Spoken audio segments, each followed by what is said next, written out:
¿Cómo le hago para parecerme a Cristo? La respuesta a esta pregunta quiero presentarla en Efesios capítulo 4, versículos 17 al 32. ¿Por qué me parece que es importante y por qué en el contexto de Efesios?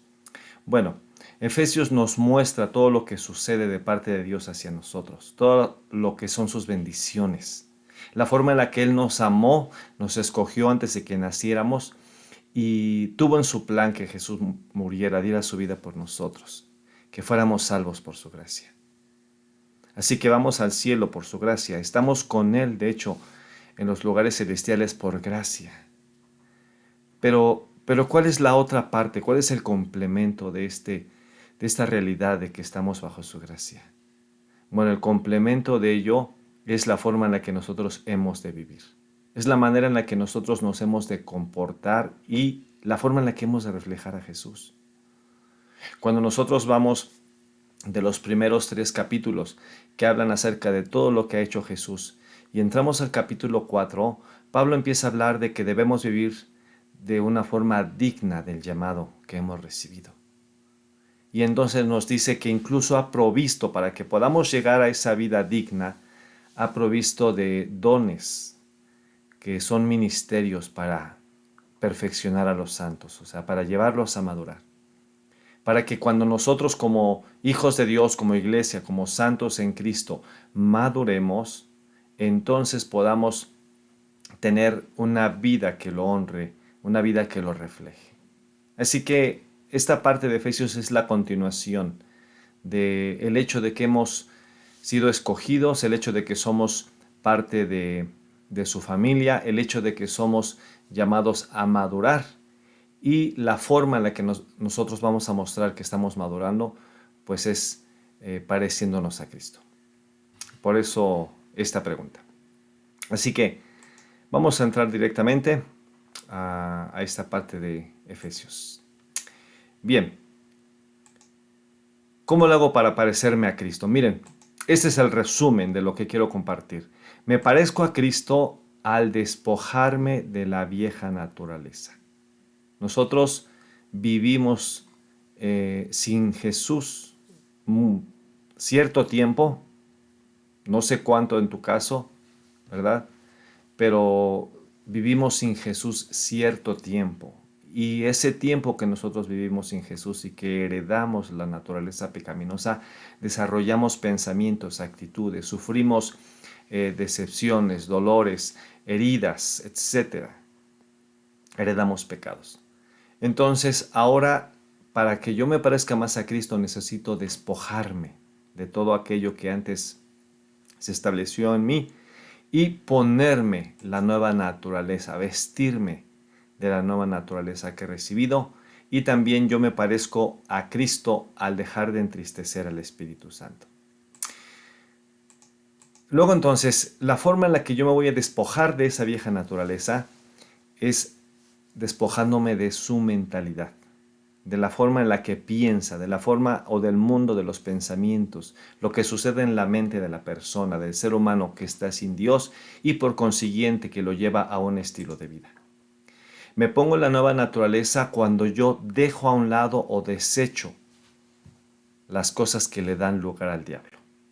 Porque soy de Cristo, ya no puedo estarle dando lugar al enemigo, ya no puedo estar dando lugar a las tinieblas. Entonces, así me parezco más a Cristo, cuando yo entiendo y cuando yo desecho lo que da lugar al diablo. Y yo me parezco más a Cristo cuando dejo de entristecer al Espíritu Santo, por falta de perdón. En esencia, la falta de perdón lleva a ciertas cuestiones en el corazón, en el alma del ser humano y aún del cristiano que le hacen contristar al Espíritu Santo. Así que vamos a entrar y en Efesios 4:17 dice: esto pues digo y requiero en el Señor, que ya no andéis como los otros gentiles que andan en la vanidad de su mente. Entonces, cuando inicia este capítulo, hoy Pablo habla de que vivamos como es digno, inicia con un ruego. Pero aquí ya no lo está rogando. Aquí ya es una demanda. Aquí ya es con claridad un llamado, ¿sí? Aquí es que Pablo está testificando juntamente con Cristo. que ya no andemos, voy a incluirme, que ya no andemos como los otros gentiles, es decir, como las otras personas que no tienen pacto con Dios, que no se han entregado a Jesús, que no han nacido de nuevo. Ya no podemos andar así. ¿Y cómo andan ellos? Dice que andan en la vanidad de su mente. Bien, entonces, para explicarlo, lo quiero decir de esta manera. Los que no han nacido de nuevo, ellos viven, es decir, sienten, juzgan y determinan todo lo que ellos hacen sin lograr la percepción y la comprensión de la realidad, de la verdad, de las consecuencias de lo que Dios piensa. Es decir, la forma en la que el ser humano siente, juzga y entonces decide qué va a hacer, lo hace sin poder entender lo que le va a costar, lo que le va a afectar a su vida, sin entender lo que va a afectar a otros, sin entender que lo que está sembrando, ¿sí?, es para muerte. Eso es lo que sucede. ¿Dónde inicia? Inicia en la mente, ¿sí?, en la percepción y comprensión. Entonces, cuando nosotros encontramos en la Escritura que dice que no andemos como los que no conocen a Cristo porque andan en la vanidad de su mente, significa eso, que su forma de pensar no es de acuerdo a lo que Dios quiere que vivan y no lo pueden entender. Dice el versículo 18, teniendo el entendimiento entenebrecido, o sea, en obscuridad, ajenos a la vida de Dios por la ignorancia que en ellos hay, por la dureza de su corazón. Entonces resulta que estos aspectos tienen que ver con la mente, tiene que ver con el mundo de los pensamientos, tiene que ver cómo nosotros pensamos, ¿sí? El entendimiento entenebrecido que lleva a estar ajenos a la vida de Dios, la ignorancia, que es la falta del conocimiento, y un corazón endurecido, que piensa en una forma rebelde. Bueno, otra forma de expresarlo sería así: no hay luz o no hay verdad en sus pensamientos, ¿sí? Cuando en la Biblia vemos el aspecto de la luz, se refiere a la verdad, se refiere a conocer a Dios, a lo que Dios piensa, a lo que Dios es. La Biblia dice también que Dios es luz. Entonces, cuando no hay luz, cuando no hay verdad en los pensamientos del ser humano, significa que Dios no está en su mente. Están pensando en muchas cosas. Están pensando en cómo se sienten, qué les duele, qué están viviendo, qué les han hecho, qué han pasado, pero no están pensando en Dios. ¿A qué les lleva esto? Bueno, que no pueden conocer a Dios porque su mente está oscurecida y entonces quedan ajenos a su vida, a esa vida eterna, la vida de Dios. Y por consiguiente, el corazón, que es la actividad de su mente y de sus emociones, se endurece. Se endurece porque el ser humano, al no entender en qué consiste su vida, al no entender cómo debe de vivir, cómo debe de caminar, al no entender que todo tiene un propósito, que Dios es fiel, que Dios es verdadero, que Dios es misericordioso, entonces terminan alejándose de Él y sus pensamientos terminan endureciéndose. Y ahí es donde se presenta la clara rebelión. Entonces dice el versículo 19, los cuales, después que perdieron toda sensibilidad, se entregaron a la lascivia para cometer con avidez toda clase de impurezas. Entonces, ese corazón endurecido, lo que pasa con la gente cuando su corazón se endurece, lo que sucede con el ser humano cuando entra en una clara rebelión contra Dios, pierde entonces la sensibilidad que Dios ha puesto en el corazón, llamada conciencia, ¿sí? Ese sentir de que algo está mal, ese sentir de que algo es incorrecto, ese sentir de que algo no agrada a Dios, se endurece, se encallece. Y al suceder eso, entonces se entregan a el pecado. Entonces se vuelven insensibles.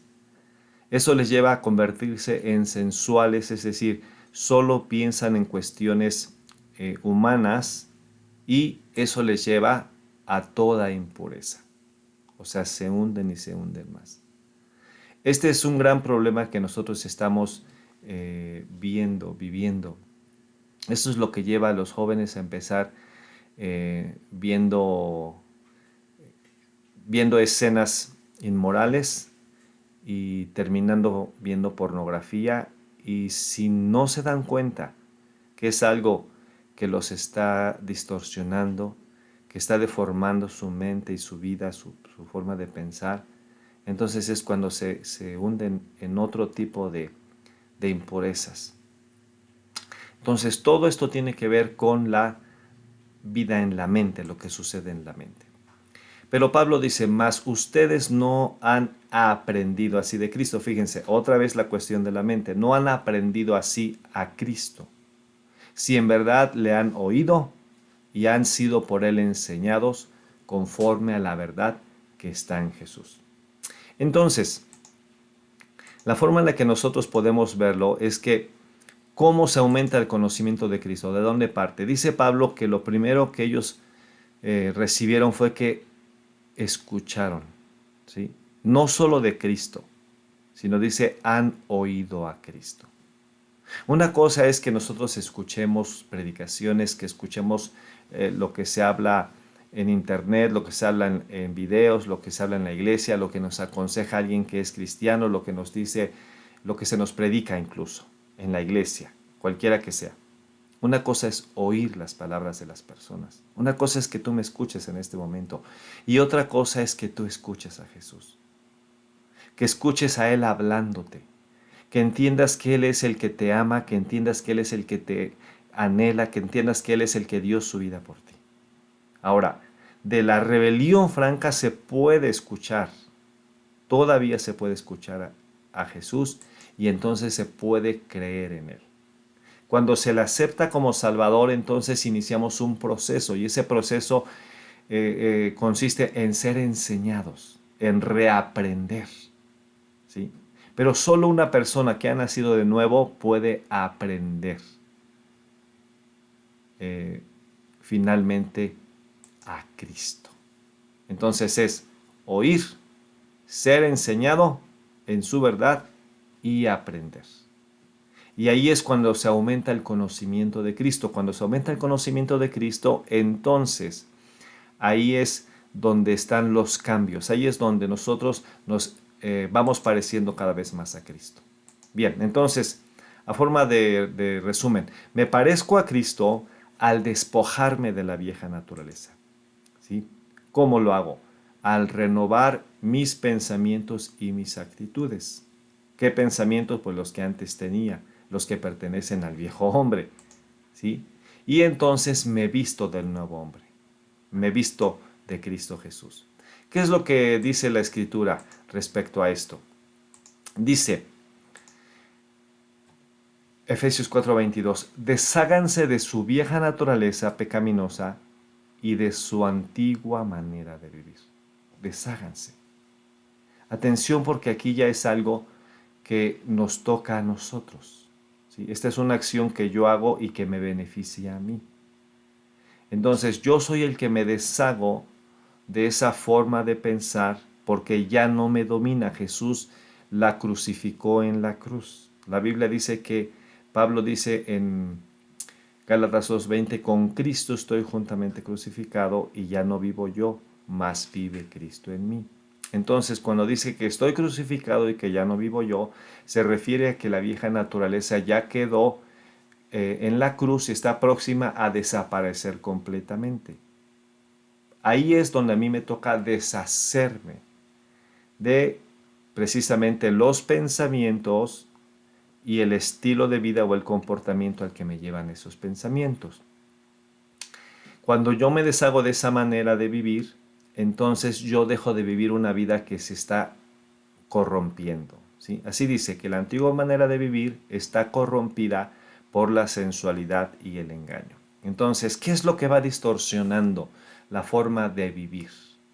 ¿Sí? El estilo de vida de una persona. Bueno, se va distorsionando cuando la persona es cada vez más egoísta, cuando la persona piensa que lo que le va a satisfacer eh, es tener cierta experiencia y se da cuenta que no.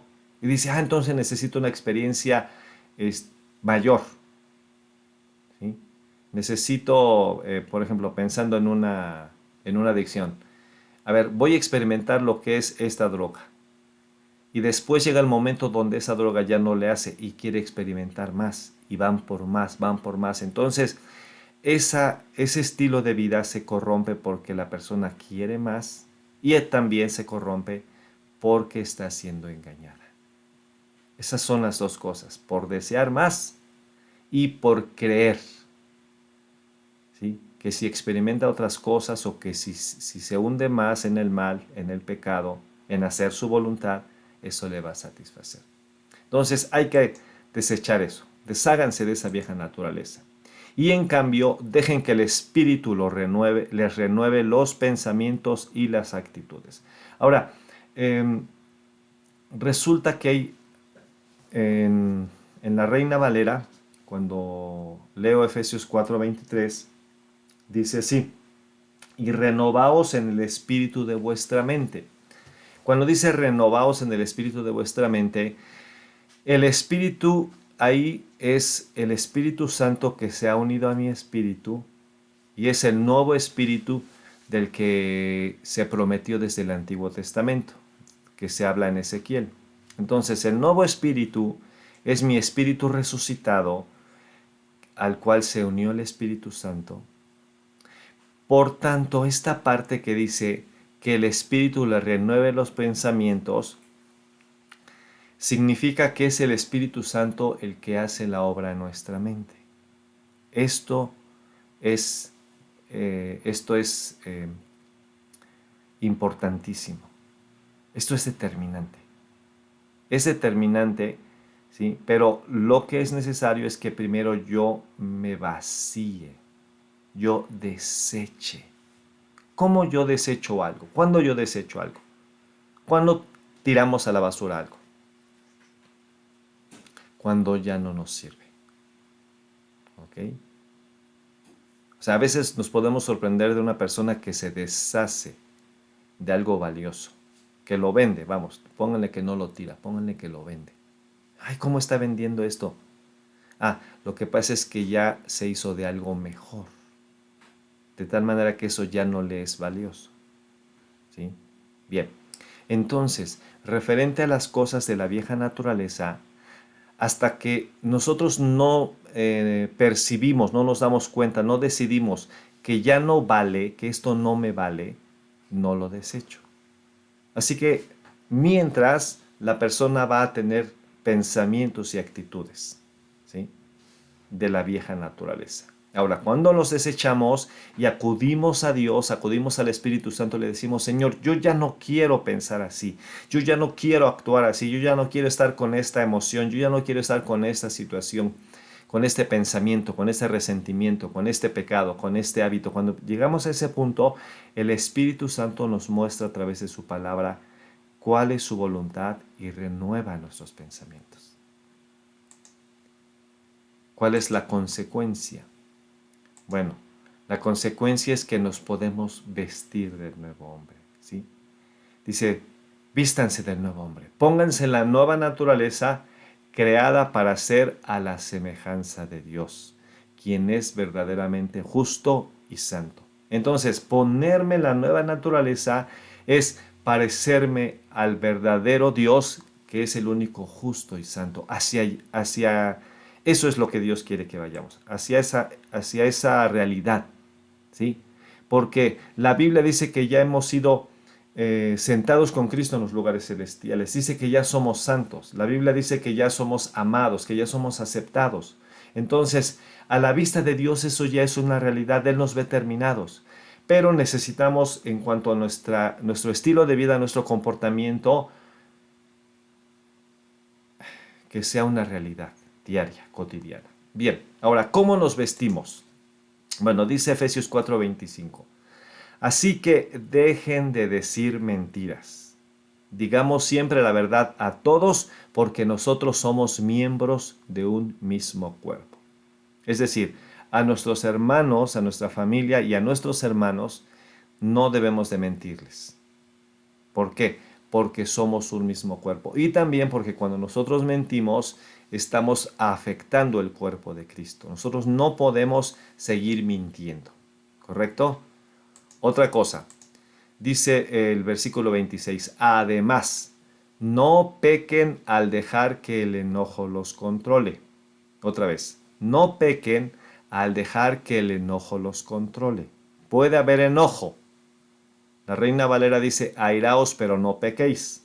Entonces puede haber enojo, ira o furia, ¿sí? Una explosión de ira. Pero dice que no los controle. Dice, no permitan que el sol se ponga mientras siguen enojados. O sea, es válido enojarse, pero no puede terminar el día y seguir con el enojo. Dice, porque el enojo da lugar al diablo. Resulta que esta palabra lugar, dar lugar, ¿sí? O dar oportunidad, en la Biblia también se utiliza para dar lugar en una mesa. Es decir, que cuando yo pierdo el control, estoy sentando a mi mesa al diablo. Le estoy dando un lugar junto a mí. Le estoy dando un lugar para convivir con él, para platicar con él, para que él me pueda hablar. Resulta que cuando perdemos el control, los pensamientos, gran parte de los pensamientos que empiezan a llegar a nuestra mente, ya provienen de él porque ya le dimos lugar. ¿Sí? Otro aspecto dice, si eres ladrón o el que roba, dice, deje de robar o deje de hurtar. Dice, en cambio, usa tus manos en un buen trabajo digno y luego comparte generosamente con los que tienen necesidad. Hay que dejar de robar. Y el versículo 29, Efesios 4:29 dice, no empleen un lenguaje grosero ni ofensivo. Que todo lo que digan sea bueno y útil, a fin de que sus palabras resulten de estímulo para quienes los oigan.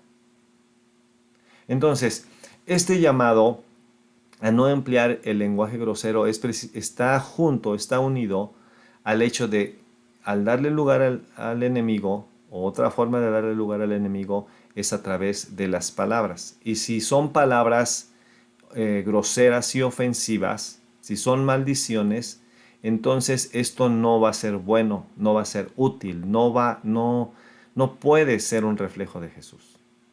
¿Ok? Porque lo que nos toca es hablar cosas buenas y útiles para que las palabras resulten de estímulo a los que oigan, es decir, los animen, los lleven a cambiar. Bien, luego entonces hablaba al principio al explicar que los que no conocen a Jesús, los que no han nacido de nuevo, viven, es decir, sienten, juzgan y determinan las cosas sin lograr la percepción y la comprensión. Aquí es donde quiero aplicar y poner el ejemplo. Mentir. Cuando una persona miente, vive mintiendo. ¿Sí? Bueno, cuando la persona siente que es la forma de salvar su pellejo, siente que si dice esa mentira ya no va a tener que responder, ya no va a tener que enfrentar las consecuencias, ya no va a tener, ya no va a perder. ¿Sí? Entonces él siente eso, juzga, lo piensa en su mente y dice, es que nada más voy a decirlo de esta forma. Y al decirlo de esta manera, ya se va a solucionar. Sin lograr percibir y comprender que cuando está mintiendo, está imitando al enemigo que es padre de mentira. Y si él es padre de mentira y la persona miente, entonces le está dando lugar. Está jugando con sus cartas. Le está dando una oportunidad para que él pueda tomar lugar. ¿Sí? ¿Qué otra cosa le da lugar al enemigo de lo que vimos? Ira sin control. ¿Por qué la persona puede llegar a este punto de perder el control? Bueno, otra vez, porque lo que le está llevando a perder el control, ¿sí?, es un sentimiento.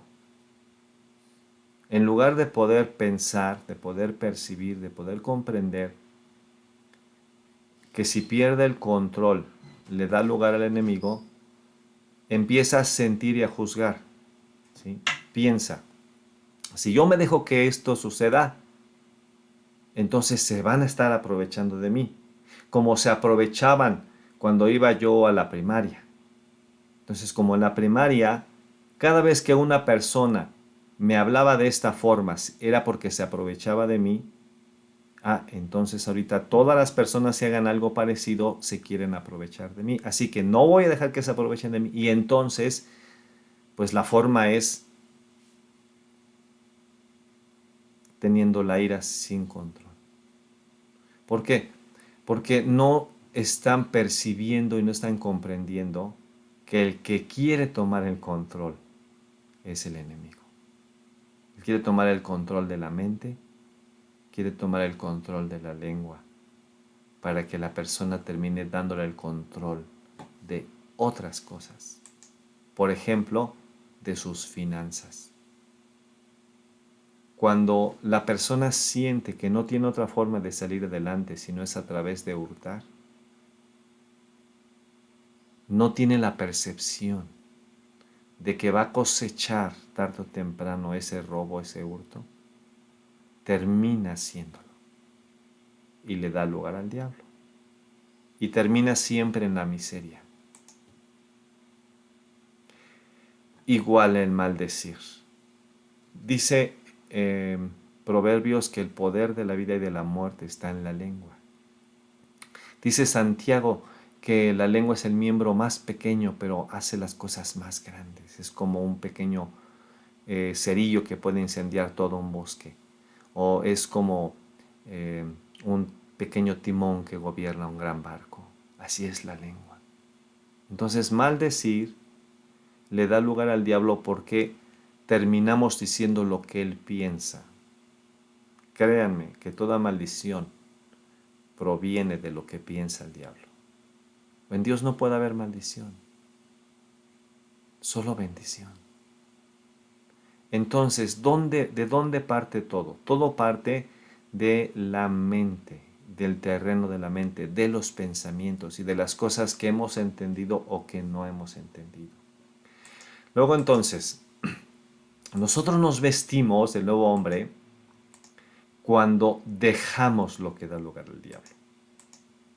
Y entonces, para no dar lugar al diablo, hay que desechar la mentira. Hay que airarse, pero sin pecar. Nada de hurtar y hay que evitar las malas palabras. Entonces, me voy a parecer a Cristo al despojarme de la vieja naturaleza. Me voy a parecer a Cristo al ponerme la nueva naturaleza. Y me voy a parecer a Cristo al dejar de entristecer al Espíritu Santo. Fíjense cómo en este contexto de mentalidad, de vida de pensamientos y de comportamiento, Pablo, guiado por el Espíritu Santo, añade, y no contristéis al Espíritu Santo. ¿Sí? Entonces, ya vimos que nos despojamos de la vieja naturaleza al quitar la mentalidad y el estilo de vida. Ya vimos que nos ponemos la nueva naturaleza dejando lo que le da lugar al diablo. Y ahora vamos a entender por qué entristecemos al Espíritu Santo por la falta de perdón. Dice la Nueva Traducción Viviente: no entristezcan el Espíritu Santo de Dios con la forma en que viven. Recuerden que Él los identificó como suyos y así les ha garantizado que serán salvos el día de la redención. Cuando dice aquí día de la redención, se refiere al día que Jesús venga en las nubes y seamos arrebatados. Ese es el día de la redención de nuestro cuerpo, la libertad final de nuestro ser. Ya hemos sido redimidos en nuestro espíritu. nuestro espíritu ya ha sido vivificado, nuestra alma está en ese proceso de ser redimida, o sea, de ser transformada. Y en eso colaboramos activamente con el Señor.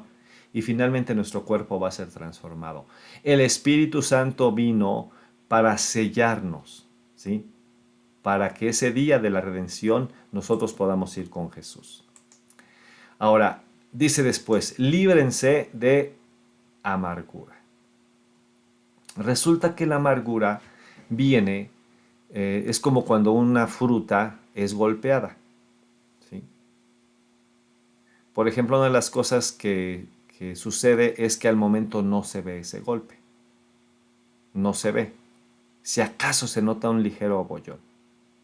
Pero cuando notamos que ese abollón se pudrió, si nosotros no cortamos, no le cortamos esa parte, digámoslo, a la manzana, esa amargura, ¿sí?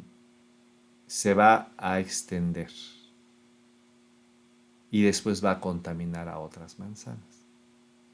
Es inevitable recibir golpes en esta vida. Es inevitable pasar decepciones. Es inevitable. Pero por eso es que también en Hebreos se escribe, dice, mirad bien que ninguno deje de alcanzar la gracia, que brotando alguna raíz de amargura contamine a muchos. Entonces, la forma en la que nosotros alcanzamos la gracia es precisamente estando en comunión con el Señor, aceptando su gracia, aceptando su perdón, aceptando su amor. No importa quién me desprecie, no importa qué me digan. Si en ese momento yo acudo a Jesús y lo pongo en sus manos y rindo a sus pies lo que estoy sintiendo, yo recibo su paz, su perdón y su sanidad. Y entonces no se convierte en amargura. El detalle es cuando esos golpes se convierten en amargura. Están ahí, están, atención, están en mis pensamientos continuamente. Y al estar en mis pensamientos pasan a mis emociones. Y la amargura está en esa encrucijada de lo que pienso y de lo que siento. Y cuando experimento algo parecido a ese golpe, entonces ahí es cuando viene la amargura. Por eso dice, líbrense de la amargura, de la furia y del enojo. La amargura es la raíz, ¿ok? Si, ¿cuál es el tronco? ¿Qué es lo que sigue? ¿Qué es lo que brota? El distanciarnos de las personas a través de la furia y del enojo. La furia tiene que ver con una explosión, es decir, invade la emoción y explota uno inmediatamente y se pasa.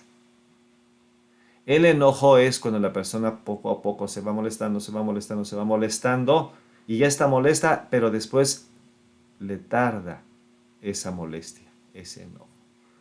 Pero ¿de dónde parte? De la amargura. La amargura lleva a la furia y al enojo. Cuando ya hay estas cosas, entonces vienen las palabras ásperas. Y las palabras ásperas son un reflejo de lo que hay en el corazón y como se le ha dado lugar al diablo, porque ya fue lo que vimos anteriormente, esta es otra forma de darle lugar al diablo y de contristar al Espíritu Santo, entonces las palabras ásperas no son otra cosa sino el resultado de estar pensando qué le digo por cómo me siento. Entonces, después de esas palabras ásperas vienen las calumnias, es decir, terminamos diciéndole a la persona algo que ni siquiera es cierto, ¿sí? Que en parte, que podría ser, que hay alguna razón para pensarlo, pero realmente es una calumnia. Se termina hablando de más contra la persona y puede llevar incluso a una conducta mala, una violencia, ¿sí? O alguna otra forma de lastimar. Líbrense de esto. Si quieren dejar de contristar al Espíritu Santo, líbrense de la amargura, de la furia, del enojo, de las palabras ásperas y de la mala conducta. Así que me parezco a Cristo al renovar mis pensamientos. Me parezco a Cristo al cambiar la conducta y me parezco a Cristo al agradar al Espíritu Santo.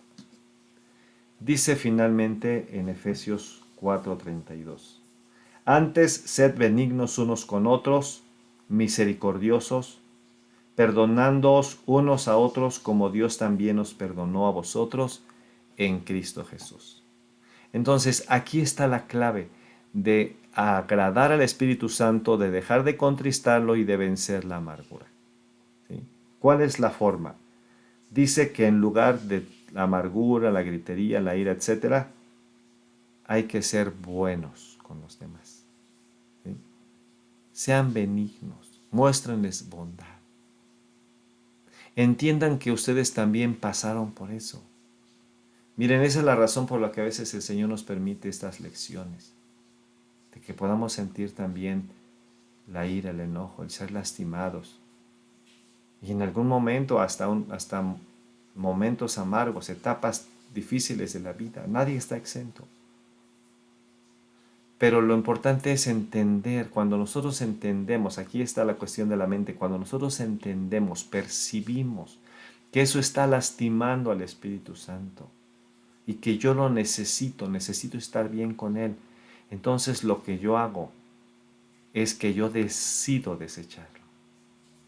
Y entonces, en lugar de ello, ahora yo muestro bondad, benignidad, es decir, me pongo en el lugar de la persona, entiendo, ¿verdad? No lo tomo personal, como que esa persona me quiere afectar, me quiere lastimar. No, me doy cuenta que está lastimada esa persona, entonces lo que yo termino haciendo es que la perdono. La perdono. Y este hecho de ser buenos, de ser misericordiosos, ¿sí? La misericordia tiene que ver con hacer algo a favor, ¿sí? Con actuar. Entonces, esto agrada al Espíritu Santo. Cuando además de sobrellevar a una persona y demostrarle bondad, yo me pongo en su lugar y digo, esta persona necesita ayuda. Entonces yo la perdono. La perdono a veces no porque tenga ganas, sino porque yo amo a Jesús, porque me quiero parecer a Jesucristo y porque entiendo que Él me ha perdonado. Así que yo te animo a que dejes que tu mente sea transformada por el Espíritu Santo. ¿Cómo es transformada por el Espíritu Santo? Cuando nosotros empezamos este proceso a renovar nuestros pensamientos. Nosotros renovamos nuestros pensamientos, el Espíritu Santo nos transforma la vida. ¿Sí? Y esa es la forma en la que cambia nuestra conducta. Porque decimos, no, yo no voy a perder el control, yo no voy a robar, yo no voy a maldecir, yo no lo voy a hacer. ¿Por qué? Porque me importa más Jesús, porque me es más valioso amar. Termino agradando al Espíritu Santo cuando yo perdono, porque me doy cuenta que es más valioso amar y perdonar. Que el Señor te bendiga y esta es la forma en la que nosotros nos podemos parecer más a Cristo. ¿Cómo lo hago para parecerme más a Cristo? Depende del Espíritu Santo. Acércate a su palabra. Deja que Él haga su obra en ti. Que el Señor te bendiga.